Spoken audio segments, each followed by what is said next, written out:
un jour, la cloche de Dieu a sonné et son jour est venu de prendre lui également l'avion. Ça a été une fête merveilleuse dans son cœur et dans sa tête. Et là, il a pris l'avion pour la première fois. Il est venu aux États-Unis d'Amérique. Alors, dans notre prochaine vidéo, Yannick Pokou va vous raconter la suite de son histoire, car c'était lui qui était caché derrière ce jeune Africain. Voici donc la fin de l'histoire de notre jeune Africain. Salut à toutes et à tous. Bienvenue dans ton repère, la boussole des Africains en Amérique. Avant de continuer, permettez-moi de me présenter. Je m'appelle Yannick Pokou, je vis en Amérique et je travaille avec la team Ton Repère. Sur cette chaîne, nous parlons d'immigration en Amérique, de dévéloterie, des visas, des erreurs à éviter et surtout des astuces pour vous en sortir en Amérique afin de réaliser votre rêve américain et de préparer votre grand retour pour l'Afrique.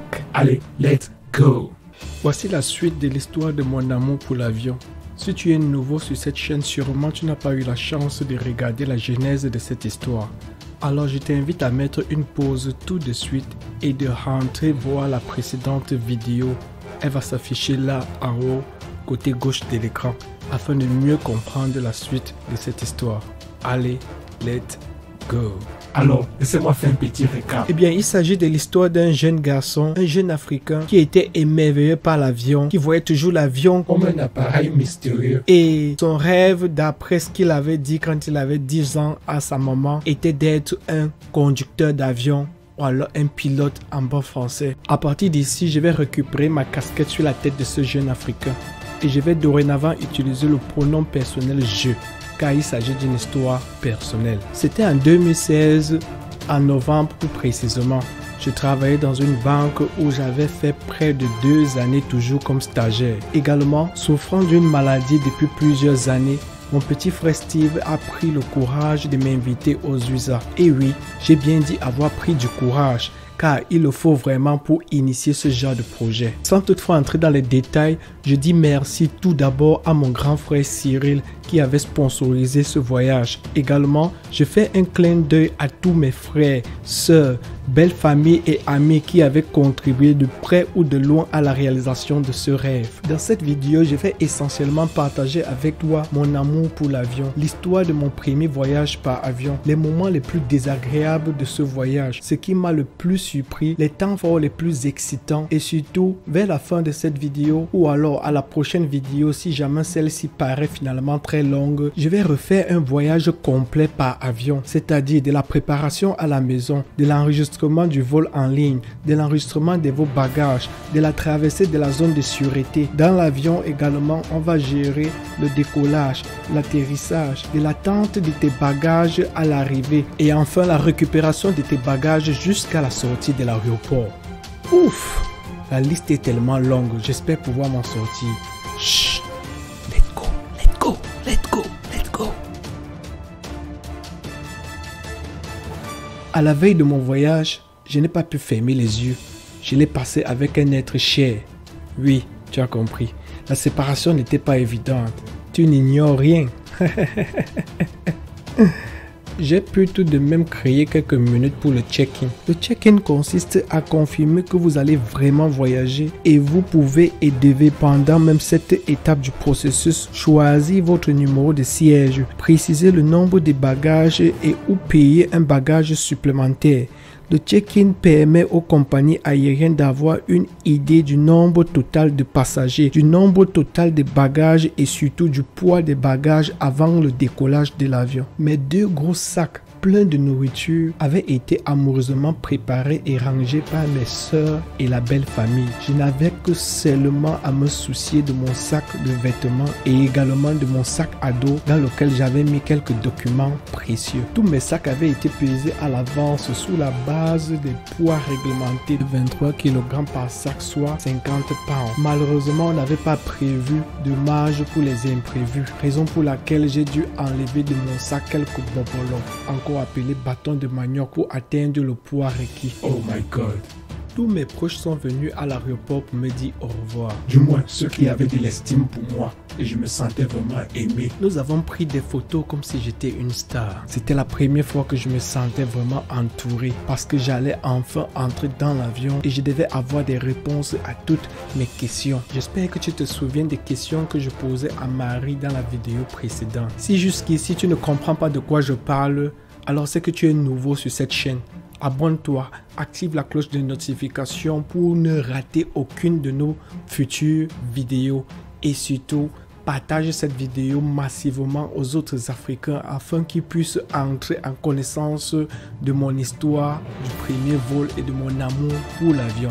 Un jeune confrère m'a proposé d'emballer tous mes sacs avec une matière plastique autocollante contre une somme de 3000 francs CFA. J'ai d'ailleurs accepté cette proposition parce que je la sentais vraiment importante. Également, plusieurs autres confrères venaient vers moi pour échanger du CFA contre du dollar. J'étais carrément perdu parce que je ne connaissais même pas la devise, à combien est-ce que normalement il devait changer cet argent. J'ai dû faire appel à une personne plus avertie que moi qui m'a aidé à faire cette transaction, à qui j'ai dit également merci bien cette vidéo. L'une des étapes la plus difficile est enfin gérée. Les bagages protégés, les bagages envoyés dans la soute. Là maintenant je peux respirer. Et rien de plus beau que d'aller hors de l'aéroport rencontrer encore les miens. On s'est mis à bavarder. Nous avons ri, nous avons rigolé. Nous avons également encore pris certaines photos. Et puis directement quelqu'un me dit qu'il faudrait que j'entre, qu'on ne sait jamais, peut-être le vol pourrait être prêt. Et là je suis entré à l'intérieur et dans la panique, la peur de rater mon premier rendez-vous avec celui dont j'étais amoureux, l'avion. Je me suis donc précipité à l'intérieur, sans toutefois dire évidemment aux amis et à la famille qui étaient à l'extérieur de l'aéroport que je partais. Naturellement, je partais juste vérifier et me rassurer que l'embarquement n'était pas encore prêt. Arrivé à l'intérieur, j'ai rencontré la plus grosse surprise de ce rêve. Je t'ai eu, je sais que tu penses que le vol était déjà prêt. Et non. Juste que j'ai rencontré une dame qui me demandait une carte jaune. Je lui ai dit que je ne connais rien de cette carte jaune et il s'agissait bien du vaccin contre la rougeole. Mais j'avais déjà eu ce vaccin dans l'enfance. Mais je n'avais pas de carte jaune. J'ai commencé à paniquer, j'ai commencé à voir mon rêve s'effondrer. Je voyais mon désir d'aller dans l'avion pour la première fois entrer dans l'eau. Tout ça à cause d'une dame qui me demandait un simple carton jaune. Je ne sais finalement quel Dieu a envoyé un monsieur venir vers nous lui demander de me laisser passer. Je l'ai vu comme un messie pour moi. Il est venu me sauver. J'ai pris la grande marche des escaliers tout devant moi en courant sans regarder le derrière parce que j'ai eu peur qu'à un moment donné elle pouvait me rappeler ou alors qu'une autre personne pouvait venir demander pourquoi est-ce qu'elle me laisse passer. À la fin de la grande marche des escaliers, je me suis buté face à face au service de la sécurité. Ils m'ont demandé mon passeport et mon billet d'avion. Également, ils m'ont pris en photo, ils ont enregistré mes empreintes, ils m'ont fait traverser. Et de l'autre côté, j'ai dû retirer ma chaussure, ma ceinture, ma montre, bref, tous les objets en métaux que j'avais sur moi. Si tu suis bien le fil de cette histoire, tu vas constater que jusqu'à présent, je n'ai pas dit au revoir aux membres de la famille qui étaient à l'extérieur de l'aéroport. Parce que rappelle-toi bien, je suis juste entré dans l'aéroport pour voir si l'embarquement avait déjà commencé. Et puis je suis tombé sur cette grosse surprise, cette dame qui me demandait le carton jaune. Elle m'avait tellement perdu le temps au point où j'étais le dernier à traverser la barrière de la sécurité. Ayant constaté que j'étais carrément égaré, une jeune policière s'est portée garante de ma compagnie. Donc elle m'a montré la porte que j'allais prendre qui allait me diriger vers l'avion. Elle m'a demandé de courir, que j'étais vraiment en retard. Donc je me suis mis à courir et je me suis dit, oh, j'ai encore bon chemin à faire puisque je me demandais bien quand est-ce que je vais voir les escaliers qui vont me permettre de monter pour arriver dans l'avion. Un peu comme lorsque on voit le président de la République monter souvent ou descendre les escaliers de l'avion. Après la traversée du couloir que j'ai fait tout en courant, je suis tombé face à une dame qui me demandait mon billet d'avion. Et elle était habillée comme une hôtesse. Quand je lui ai donné, elle m'a demandé d'entrer. Et la porte où elle m'a demandé d'entrer, c'était carrément déjà l'avion. J'ai été surpris et puis je suis tombé beau. J'étais dans l'avion, les amis. Et derrière moi, elle a fermé la porte. J'étais également le dernier à entrer dans l'avion. Si je vous dis que sans les hôtesses, je pouvais retrouver mon siège, c'est que je vous mens. Franchement, je me disais que le numéro du siège se trouve au dos du siège. Un peu comme dans les bus gros porteurs terrestres. Tout au début, je n'ai pas enjoy ce vol parce que j'étais frustré du fait que j'aurais pu le rater. J'ai été très surpris par le nombre de personnes présentes dans cet avion. Étant assis sous mon siège, lorsque je me retournais, je n'arrivais pas à voir la tête de la dernière personne assise au fond de l'avion. La ceinture de sécurité n'a pas été un problème pour moi pour la boucler, mais j'ai juste été surpris qu'elle passait simplement autour des reins, contrairement à la ceinture de sécurité dans un véhicule où une passe autour des reins et l'autre passe au-dessus des épaules. Le vol était presque prêt. Les hôtesses ont commencé à faire leur simulation d'évacuation en cas de crash. J'ai pu comprendre ce que je pouvais. Évidemment, j'ai quand même pu retenir ce que j'ai pu comprendre. Également, nous sommes passés à la phase du décollage. J'ai vu tout toutes les lumières s'éteignent et puis l'avion a pris une vitesse qui n'avait pas de sens. Je voulais plutôt dire une vitesse immesurable par mon cœur bien sûr, parce que le cœur s'est mis à battre. Et puis le gros oiseau s'est incliné. Le devant était en haut. Le derrière était en bas. Et il s'est enfoncé dans les airs. j'ai vu comment il a percé le nuage. Et puis c'est là que j'ai constaté que entre la terre il y a le nuage. Et après le nuage il y a encore un vide avant d'avoir encore d'autres nuages au-dessus. C'était l'unique moment pour moi de voir la ville sous mes pieds comme un aigle. Et après tout est redevenu normal. L'avion a pris son équilibre, tout est devenu stable. Le renflement du moteur a considérablement baissé. Et mon rythme cardiaque a été normalisé tout seul. Et c'est après ce moment seulement que j'ai pu regarder et observer pour pouvoir comprendre ou avoir des réponses à toutes mes questions. Rappelez-vous, toutes les questions que j'avais posées à Marie. J'ai pu me rendre compte de moi-même que j'avais pas besoin de chewing-gum ni de balles de tennis au décollage de l'avion. Également, j'ai lancé un coup d'œil à travers les fenêtres. J'ai vu qu'il était impossible d'ouvrir les fenêtres de l'avion. Et tout ce qui me restait à faire, c'était d'aller aux toilettes pour pouvoir observer et avoir les réponses aux questions liées aux toilettes. Et je me suis donc dirigé vers les toilettes même comme je n'avais aucun besoin. Et là encore, j'ai été également surpris parce que j'ai vu que les toilettes étaient tout petits comme le frigo de ma chambre d'étudiant. J'ai tout de même fait un coup de chasse juste par curiosité pour voir comment ça allait se fonctionner. Également, j'ai pu comprendre ce qui se passait lorsque quelqu'un entrait aux toilettes et que la porte signalait au rouge. J'ai oublié de vous dire, j'ai eu tellement froid dans l'avion et je ne savais pas comment arrêter la clim qui était sur ma tête. Je ne voulais pas appeler les hôtesses parce que j'avais peur qu'on allait me facturer ce service. 45 minutes après le décollage de notre avion de l'aéroport de Yaoundé, j'entends les hôtesses dire que préparez-vous pour l'atterrissage. Et bien là, une autre surprise. Je me pose bien la question, est-ce que nous sommes déjà aux États-Unis? N'est-ce pas on devait passer par la France? Ou alors nous sommes déjà arrivés en France en 45 minutes. C'est après que je me rends compte et je me rappelle encore que sur mon billet, il était écrit qu'on devait passer par Douala, après passer en France avant de venir aux États-Unis. Mais moi dans ma tête, je me disais qu'on disait passer par Douala veut dire survoler l'aéroport de Douala. Mais je n'avais pas pour idée qu'on devait atterrir sur l'aéroport de Douala. Les hôtesses nous ont demandé de bien dresser nos sièges, de bien attacher nos ceintures de sécurité, de retirer tous les sacs sur nos pieds et de les mettre sous les sièges. L'atterrissage n'a pas été un problème pour moi. Juste quelques secousses de l'avion et puis tout est revenu en ordre. Juste quelques minutes après, nous avons porté quelques passagers à Douala et l'avion a redécollé. Mais cette fois-ci, je n'ai senti aucune sensation. Donc c'était pour moi comme si j'étais un habitué, comme si j'étais entre deux avions chaque week-end.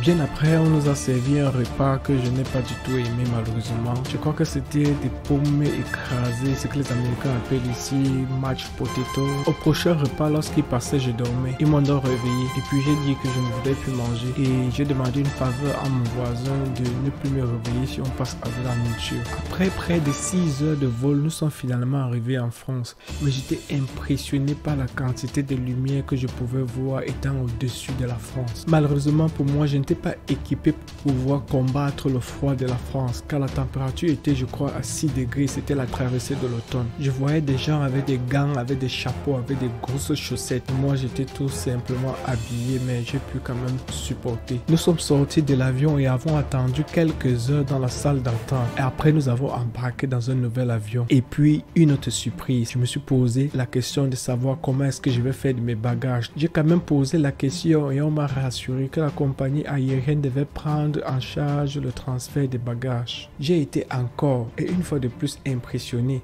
cette fois-ci par les escaliers roulants, les escalators et également le TGV, le train à grande vitesse que j'ai emprunté pour quitter d'une salle et pour me rendre à la nouvelle salle d'embarquement de Paris-Charles de Gaulle en France pour Los Angeles, Californie aux USA. Durant tout ce trajet, je n'ai pas appelé quelqu'un de ma famille ou alors n'importe qui ou un ami parce que d'ailleurs je n'avais pas de téléphone portable. J'avais laissé mon téléphone en Afrique et c'était une grave erreur de ma part parce que non seulement je ne pouvais rien filmer mais également je ne pouvais joindre personne. J'étais impatient d'arriver, j'étais fatigué de ce voyage. Le voyage était tellement long mais la mission ne faisait que commencer parce qu'il y a un voyage de 12 heures qui m'attendait. Quitter France-Paris de Gaulle pour arriver à Los Angeles. La vraie fin du monde. Je me suis même posé la question de savoir si le kérosène ne va pas finir dans cet avion en l'air. Après environ 12 heures de vol, les hôtesses ont finalement lancé la procédure de processus d'atterrissage. Ouf!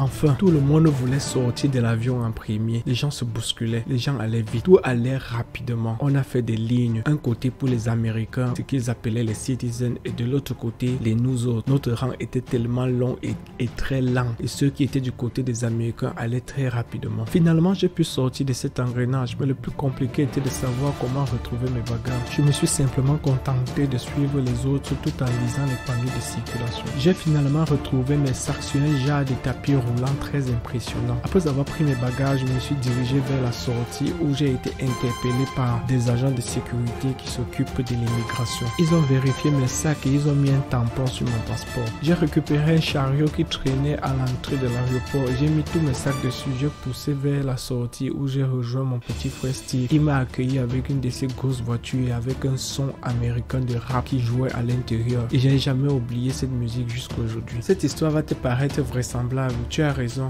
J'aurais dû anticiper beaucoup de choses en regardant les films, mais je suis pas fan de films. Pourtant, finalement, j'ai pu tourner un film tout seul sans producteur.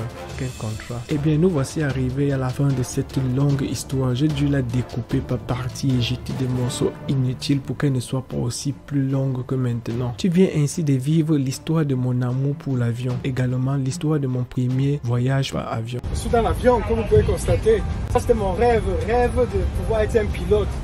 Et j'espère bien que ça va se réaliser. Le temps va nous rendre raison. Alors, bienvenue dans ton repère, la boussole des Africains en Amérique. Thank you. Like et partage si tu as aimé cette vidéo. Dis-moi en commentaire si tu aimes ce genre d'histoire. Abonne-toi et active la cloche de notification pour ne pas louper la prochaine publication. Et surtout, ne l'oubliez pas, votre repère se trouve dans ton repère, la boussole des Africains en Amérique. Merci, ton repère.